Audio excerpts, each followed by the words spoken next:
Welcome back, you to another deep dive with us. It's great to be back. You know how we usually tackle like a big report or a ton of articles? Right. Well, you asked us to take a look at a single person. Yeah, this is a different kind of deep dive. It is. Yeah, this one's all about Charles Barker. Melbourne YouTuber extraordinaire. You want us to kind of figure out like who is this guy? Yeah, I mean, it is fascinating. We're used to diving into these big data sets of information, but a single person's life can be just as complex, especially when that person shares so much of themselves online. And Charles definitely shares. Oh, yeah. We have excerpts from like this recent live stream he did. It was hours long. Oh, wow. Just like this rambling journey through like all of his thoughts on everything. Everything. From like these wild geopolitical conspiracies to like his personal struggles, even down to like, you know, what kind of pizza toppings he likes. Exactly. And it's so interesting how these seemingly random thoughts actually start to create this portrait of a man who's grappling with isolation, disillusionment, and like a very specific worldview. Okay, so let's unpack this. We've got this massive amount of content to get through. Yeah. So we're going to try and weave together like all the threads of Charles's life, his beliefs, and like what this might tell us about the broader online landscape. Absolutely. Get ready for some surprises, you. Always. Okay, so where do we even begin? Right. We've got these excerpts from his recent live stream, and honestly, it's all over the place. I bet. But there are definitely some recurring themes that jump out. Absolutely. Like right away, one of the things that I noticed Yeah. was how often he frames himself as a victim. Oh, absolutely. That's one of the most striking things is how Charles positions himself as this victim of the government or women of society in general. Yeah, he talks about being like let down by the system, betrayed by his ex-wives, ignored by the elites. Right. It's almost like he's built this entire identity around being wronged and misunderstood. Yes. And that victimhood narrative is so powerful because it allows him to deflect responsibility to justify his anger and resentment. Right. And it also creates this sense of solidarity with others who feel similarly disenfranchised, which fuels this us versus them mentality. And that us versus them thing is huge in his worldview. Oh, it's massive. He's constantly drawing these lines, whether it's along like political lines, nationalistic lines, or even gender lines. Right, and that's where his far-right ideologies really come into play. You know, he taps into this fear of the other immigrants, people from different cultures, women who challenge traditional gender roles. Yeah. It's all framed as a threat to his way of life, to his understanding of how the world should be. And then those fears just get amplified in the online spaces that he like inhabits. Of course. He's constantly sharing these conspiracy theories, these like distorted narratives that just reinforces existing beliefs and make him even more distrustful of the outside world. Exactly. It creates this really vicious cycle. He feels isolated and disillusioned, so he retreats further into these online echo chambers. Right. And then those echo chambers in turn reinforce his isolation and disillusionment, making it even harder for him to engage with the world in a healthy way. It's like he's trapped in this self-perpetuating loop of negativity. Yeah. And then you layer on the very real struggles, the unemployment, the financial instability, the loss of his family. Absolutely. Those real-world struggles cannot be ignored, you know? Yeah. When you're constantly worried about money, when you're feeling the emotional weight of those losses, it can make you more susceptible to these extreme ideologies because they offer a sense of certainty, a sense of belonging in a world that feels chaotic and unfair. He talks about this desire to get back on his feet, to like find a job to reconnect with his kids, but then he'll go on this rant about how the system is rigged against him, how women are all manipulative, how immigrants are stealing his opportunities. Right, that cognitive dissonance is really interesting. Yeah. You know, he seems to recognize on some level that he needs to make changes in his life. Yeah. But those deeply ingrained beliefs, those resentments, they create these powerful roadblocks that make it so difficult for him to move forward. So we've got this guy who's isolated and angry and deeply entrenched in these harmful ideologies. Right. And he's got this platform, this online audience where he can broadcast those views to the world. It is. Kind of a scary thought, isn't it? It is, and it raises some important questions about the responsibility of platforms like YouTube to moderate content to prevent the spread of hate speech and misinformation. Right. But it also highlights the need for broader societal interventions for addressing the root causes of isolation, inequality, and disillusionment that can make individuals susceptible to extremism. Okay, so we've established that Charles is this complex mix of personal struggles and extreme viewpoints, all amplified within this online echo chamber. Right. Let's zoom in a bit. You've been analyzing his live streams. Yeah. What are some of the specific patterns or behaviors that you're seeing? Well, one thing that jumps out is his constant need for validation. He's constantly asking his viewers for their opinions, engaging in debates, seeking approval. Oh, yeah. It's almost as if he's trying to fill a void, to compensate for the lack of connection and belonging he feels in his offline life. And that need for validation often manifests as defensiveness. Oh, Right? really? Like if anyone challenges his views even slightly, he lashes out, becomes aggressive, tries to shut down the conversation. Yeah. It's almost like he can't handle any kind of dissent. Exactly. And that intolerance of dissent is another hallmark of extremist thinking. It's Yeah. this black and white worldview where there's no room for nuance, for compromise, for seeing things from another perspective. And that rigidity, that inability to engage in constructive dialogue makes it even harder to bridge divides and find common ground. It's interesting because he talks a lot about critical thinking, about questioning the mainstream narrative, about doing your own research. Right. But it seems like his version of critical thinking is just cherry-picking information that confirms his existing biases. That's a very common tactic among conspiracy theorists. They'll present themselves as these independent thinkers who are bravely challenging the status quo. Right. But in reality, they're often just consuming information from a very narrow, carefully curated set of sources that reinforce their pre-existing beliefs. And that brings us back to those online echo chambers we were talking about. It's Yeah. like he's surrounded by this virtual chorus of agreement that just amplifies his biases and makes him even more resistant to any kind of alternative viewpoint. It's a self-perpetuating cycle that can be very difficult to break. And it's not just happening to Charles. We're seeing this phenomenon play out on a much larger scale with online platforms becoming increasingly fragmented and polarized. So we've got this individual Charles who's clearly struggling, who's deeply entrenched in these harmful ideologies, but he's also a symptom of a much larger problem. Absolutely. The fragmentation and polarization of the online world, the rise of these echo chambers that can trap people in cycles of negativity and extremism. Yeah. And the question is, what can we do about it? How do we address these individual struggles while also tackling the systemic issues that contribute to online extremism?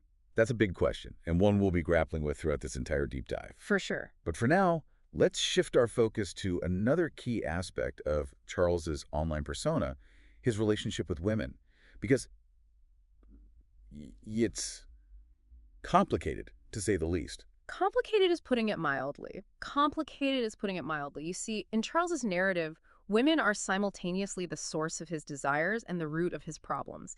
It's this tangled web of longing, resentment, and frankly, some deeply misogynistic views. Okay, so unpack that a little for me and for you listening, because throughout these live streams, he jumps back and forth between expressing this desire for a relationship, for love, for companionship, Yeah. and then launching into these tirades about how manipulative and untrustworthy women are. Exactly. And that contradiction speaks volumes. It suggests that Charles hasn't processed the pain and anger from his 2 divorces in a healthy way. He's carrying this baggage, these wounds that are coloring his perception of all women. He constantly talks about how he was betrayed by his ex-wives, how they took his kids, how they cleaned him out. Right. He paints himself as the victim, the one who was wronged. And that's a classic example of how personal experience can warp our worldview. Instead of acknowledging his own role in the breakdown of those relationships, he's projected all the blame onto these women. It's easier to demonize them, to see them as the enemy, than to confront his own flaws and shortcomings. And that feeds into this broader misogynistic ideology that's so prevalent in the online spaces he frequents. Totally. The whole red pill thing, the men's rights movement, this idea that women are inherently deceitful and out to manipulate men for their own gain. Right. And those online communities provide a space for those views to be validated and amplified. It creates this dangerous feedback loop where individuals like Charles can retreat further and further into these echo chambers, becoming increasingly isolated from any alternative perspectives. And it's not just talk. Those views actually spill over into his real-world interactions. Yeah. He's mentioned feeling uncomfortable around women struggling to have normal conversations. It's like he's built this wall of distrust that makes it impossible to form genuine connections. That's a classic symptom of misogyny. It dehumanizes women, reducing them to stereotypes and caricatures. And that dehumanization makes it easier to justify treating them poorly, to dismiss their experiences, to deny their agency. He'll talk about wanting a relationship, but then he'll say things like, all women are just after your money, or they just want to trap you with a baby. Right. Like he's created this self-fulfilling prophecy where he's pushing away the very thing he claims to desire. That's a really astute observation, and it speaks to the power of these deeply ingrained beliefs. Even if he consciously desires a loving relationship, those subconscious biases, those deeply held fears, can sabotage his efforts at every turn. It's sad, really, because you can see glimpses of this vulnerability, this longing for connection. Yeah. But it's always overshadowed by this anger, this bitterness, this deeply entrenched mistrust. And that's where things get even more complicated, right? Because we can't just dismiss Charles as a monster, as this irredeemable misogynist. Right. He's a product of his environment, of his experiences, of the online spaces he inhabits. So what does that mean in terms of accountability? I mean, how do we hold individuals like Charles responsible for their harmful views while also acknowledging the systemic factors that contribute to those views? That's the million-dollar question, isn't it? It requires a nuanced approach that balances compassion with accountability. We need to challenge those harmful beliefs, to hold individuals responsible for their words and actions, but we also need to understand the root causes of those beliefs to address the social and psychological factors that contribute to extremism. It's like this tangled web, and it's hard to know where to even begin unraveling it. Yeah. But maybe that's the point of this deep dive, to shed some light on the complexity of this issue, to show that there are no easy answers, no quick fixes. Exactly. It's about fostering critical thinking, encouraging empathy, and promoting a more nuanced understanding of the forces that shape individual beliefs and behaviors. Okay, so we've explored Charles's victimhood narrative, his far-right ideology, his complicated relationship with women. But there's another piece of this puzzle that I think is really important to unpack. His relationship with money, because it's fraught with contradiction. Absolutely. Charles seems to simultaneously idolize wealth and resent those he perceives as having.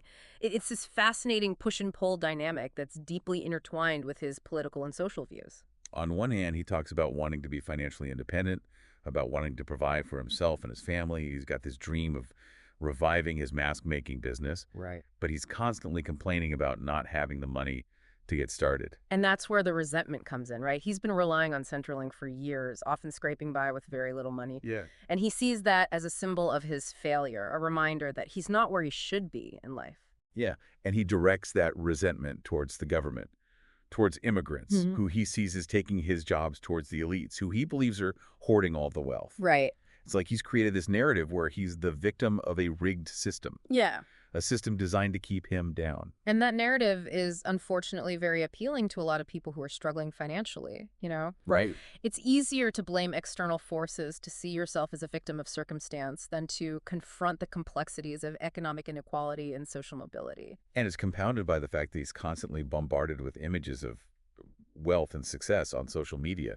Like he'll watch these YouTube videos of these flashy entrepreneurs, these guys who seem to have it all, and it just fuels his resentment and feelings of inadequacy. It's that classic keeping up with the Joneses phenomenon, amplified by the curated perfection of social media.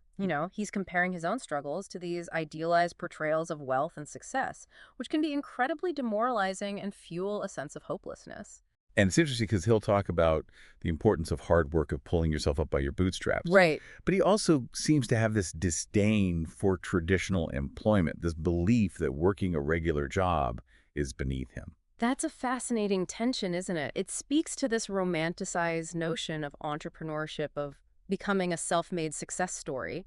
Right. He sees that as the only path to achieving the financial freedom and status he desires. But he doesn't seem to have the drive or the resources to actually make it happen. It's like he's stuck in this limbo.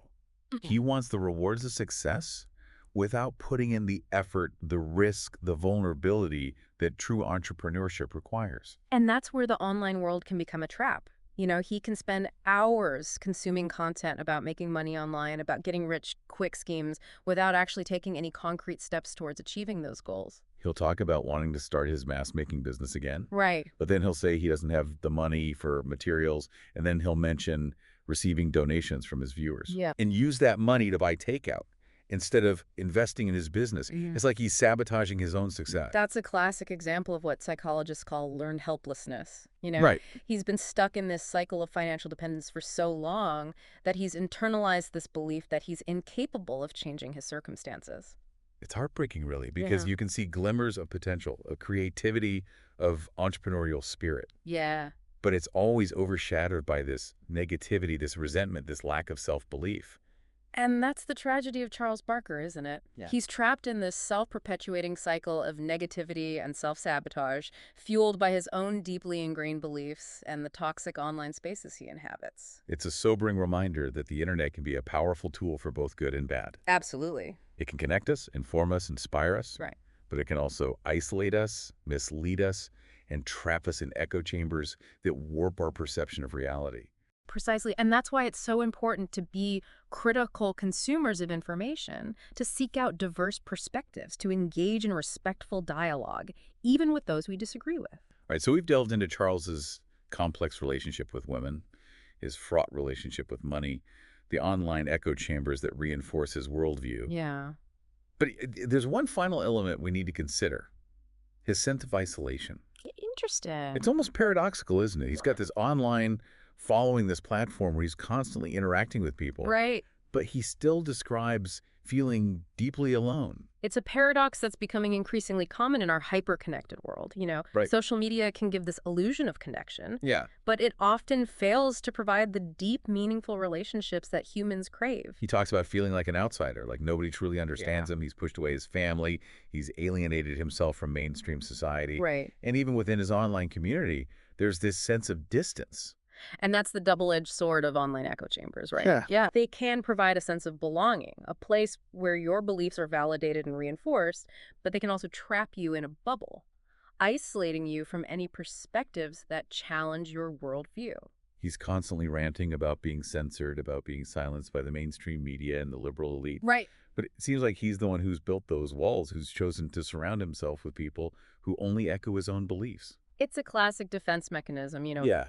projecting blame outward instead of taking responsibility for your own choices. Yeah. It's easier to believe that you're being silenced, that you're the victim of some grand conspiracy, than to confront the possibility that you might be wrong. And that fear of being wrong, of being challenged, is so deeply ingrained that he can't even tolerate the slightest bit of dissent, even from people who claim to support him. Oh, wow. He'll lash out, he'll block people, he'll accuse them of being traitors or sheep. That kind of rigidity, that inability to engage in constructive dialogue is a hallmark of extremist thinking, Yeah. It creates this us versus them mentality where anyone who doesn't fully agree with you is seen as the enemy. So we've got this guy who's built this fortress of isolation around himself, physically, emotionally, ideologically. Yeah. And the question is there any way out? Can someone like Charles break free from that cycle of negativity and isolation? It's a tough question, and there's no easy answer. Change is possible, but it requires a willingness to confront your own biases, to challenge your own beliefs, to open yourself up to new perspectives. And that's a tall order for someone like Charles, who's so deeply entrenched in his worldview, who's so resistant to any kind of challenge or criticism. It is, but it's not impossible sometimes. All it takes is a crack in that fortress, a moment of doubt, a glimpse of something different. Maybe that's what we're doing here. Yeah. Maybe by unpacking his story, by analyzing his online persona, we're creating that crack, that tiny sliver of light that could lead him out of the darkness. It's a hopeful thought, isn't it? And ultimately, that's what this deep dive is all about, Fostering understanding, encouraging empathy, and promoting a more nuanced and compassionate approach to the complexities of the human experience. It's been a journey for sure. It has. We've laughed, we've Yeah. cringed, we've scratched our heads in bewilderment. Yeah. But most importantly, we've gained a deeper understanding of Charles Barker, the man behind the screen, Right. and the forces that have shaped his life and his worldview. And hopefully you listening have gained some insights as well, insights into the power and peril of the online world, the complexities of human behavior, and the importance of empathy and critical thinking in navigating our increasingly interconnected world.